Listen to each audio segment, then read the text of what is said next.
mean, when you talked about community and community sustainability, I got the sense that you were talking a bit about how to bring the community together, what the events look like, how do you coordinate that type of activity?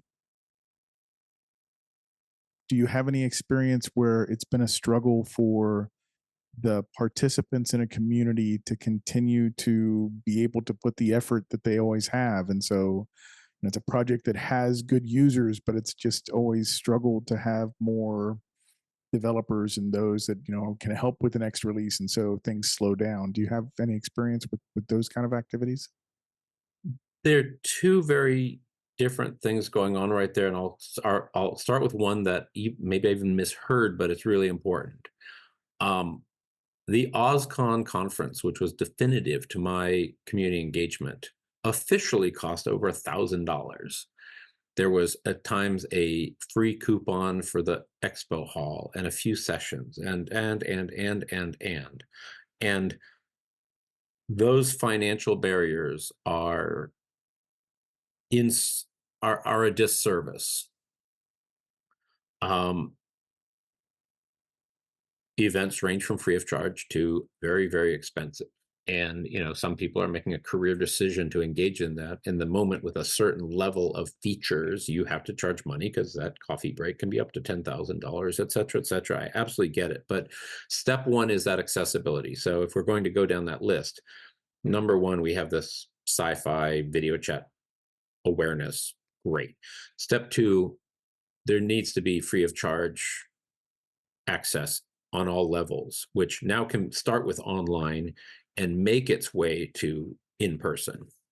So this, I'll go down this briefly. It may not be precisely what you're asking, but my phrase of the last few years is, "Wow, you have legs!" Because I finally see these little talking heads and torsos, and finally see that yes, they stand up. I some folks I didn't even know what they look like. I only know the voice. So that I suppose it is truly accessibility. That accessibility is critical, and often that's financial. So if podcasts were purely coin operated, or community calls like we each host were coin operated, that would immediately be a disservice, because going from zero price to $1, sometimes for an event, it's good to charge $1 because it gets people an investment to show up. So that's one small exception to this general mantra. But in a community where these volunteers are doing potentially priceless work, if one person jumps in and fixes a kernel bug of impacting every Linux user on the planet, well, uh, they might not even realize they did that amazing thing. And in the traditional scheme of things, only top executives do that, and executive developers. It's like, because and it's like, well, no, none of those rules and structures apply here. So again, me naively looking for Debian on the Linux Foundation page 10 years ago, one of the more popular upstream for many community driven SPI backed software in the public interest 501(c)(3) nonprofit fiscal sponsor, uh, was a bit disingenuous.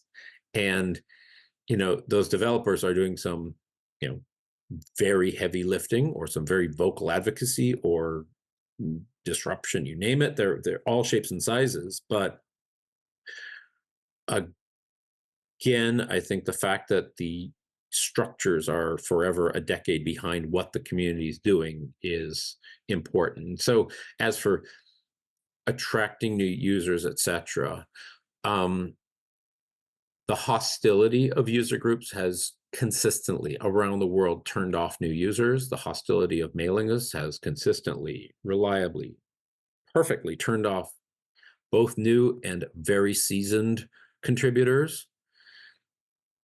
At one point, I was asked, "Are we losing developers?" And my response was, "Well, I'm inviting one back per week." So, yeah, no, there are issues, and it impacts everyone. And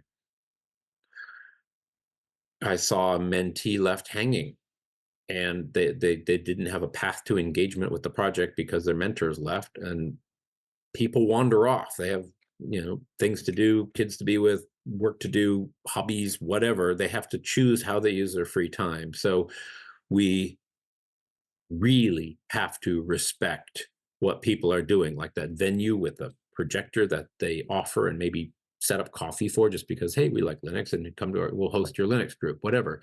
That is priceless. That is invaluable. They might do it for recruiting or something, and hopefully they get someone because, hey, people want jobs. Recruiting is a magical thing insofar as it's kind of win-win.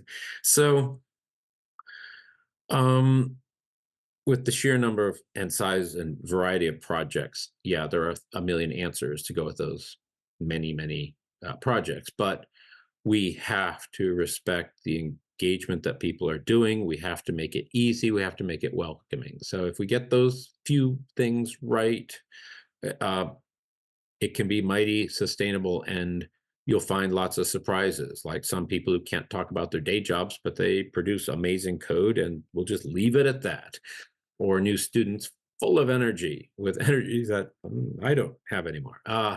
It's just such a paradox that, I mean, be prepared for the next surprise in what form something takes, because obviously this is not settled. If there's still uh, if there's still mm, my modern phones ring in computers.